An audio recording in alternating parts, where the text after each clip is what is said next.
مرنے کے بعد روح کیسے تڑپتی رہتی ہے۔ رسول اللہ صلی اللہ علیہ وسلم نے فرمایا، میت پر سب سے زیادہ سخت حالت۔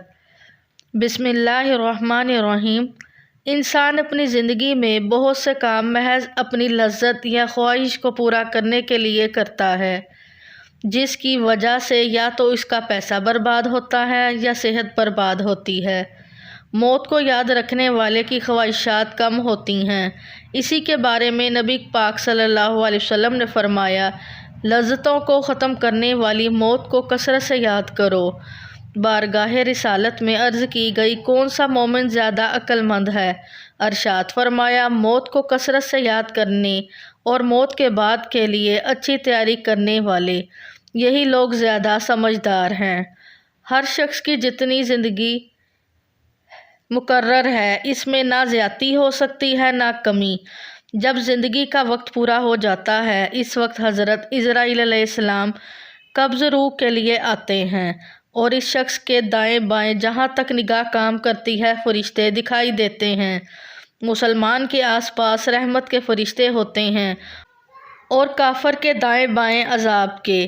اس وقت ہر شخص پر اسلام کی حقانیت آفتاب سے زیادہ روشن ہو جاتی ہے، مگر اس وقت کا ایمان معتبر نہیں، اس لیے کہ حکم ایمان بالغیب کا ہے اور اب غیب نہ رہا بلکہ یہ چیزیں مشاہد ہو گئی۔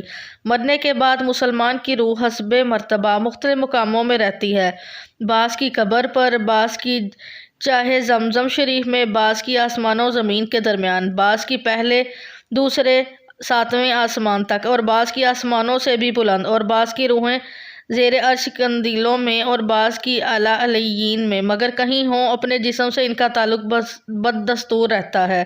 جو کوئی قبر پر آئے اسے دیکھے پہچانتے اس کی بات سنتے ہیں۔ حدیث میں ہے کہ ایک طائر پہلے قفس میں بند تھا اور اب آزاد کر دیا گیا ہے۔ ائمہ کرام فرماتے ہیں، بے شک پاک جانیں جب بدن کے علاقوں سے جدا ہوتی ہیں، عالم بالا سے مل جاتی ہیں اور سب کچھ ایسا دیکھتی سنتی ہیں جیسے یہاں حاضر ہیں۔ حدیث میں فرمایا، جب مسلمان مرتا ہے اس کی راہ کھول دی جاتی ہے، جہاں چاہے جائے۔ مردہ کلام بھی کرتا ہے اور اس کلام کو جن اور انسان کے سوا تمام حیوانات وغیرہ سنتے بھی ہیں۔